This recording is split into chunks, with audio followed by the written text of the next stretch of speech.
Bonjour Laurent. Bonjour Aurélie, bonjour à tous et à toutes. Voici un texte court que j'ai trouvé sur le journal La Croix. Il est court, je vous rassure. C'est ce dernier qui a motivé mon intervention pendant ce temps de carême. Je vous invite, si vous le souhaitez, à fermer vos yeux afin de vous imprégner de ce texte que j'ai trouvé très beau. Au beau milieu du désert, balayé par les vents, un chant s'élève.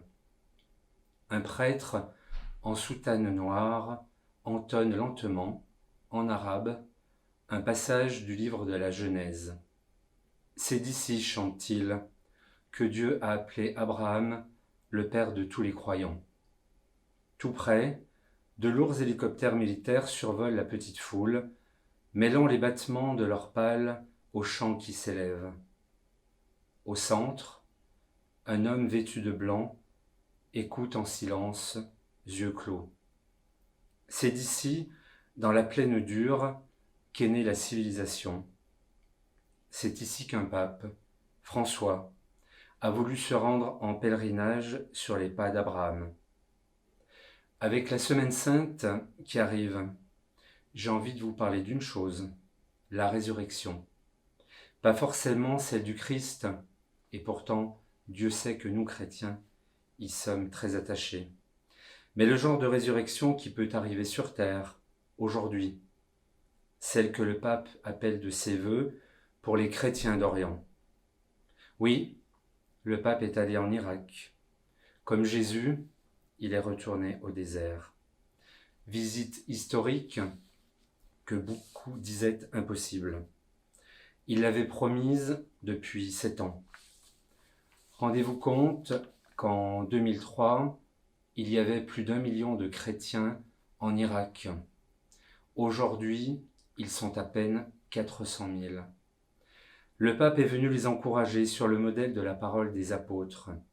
C'est un espoir pour eux de résurrection. Il a rencontré l'ayatollah Sistani, leader de 200 millions de chiites dans le monde, ouvrant la perspective d'une paix à venir. Je pense qu'il n'y avait que le pape François qui puisse arriver à convaincre l'ayatollah Sistani de le rencontrer en public. Beaucoup de musulmans ne connaissent même pas le visage de cet ayatollah. Ils ne connaissent bien souvent que sa voix, et le fait de venir devant les télévisions avec le pape François est un immense espoir.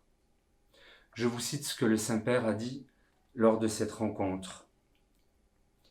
La diminution tragique des disciples du Christ, ici et dans le Moyen-Orient, est un dommage incalculable, non seulement pour les personnes et les communautés intéressées, mais pour la société elle-même qu'ils laissent derrière eux. Il faut à mon avis se souvenir que le Christ détestait la mollesse. Rappelez-vous de son intervention auprès des marchands du temple, et que parfois, pour défendre la paix, il faut savoir résister. Très belle Semaine Sainte à tous. Sachons sortir de notre confort superficiel et marchons dans la joie de la résurrection du Christ.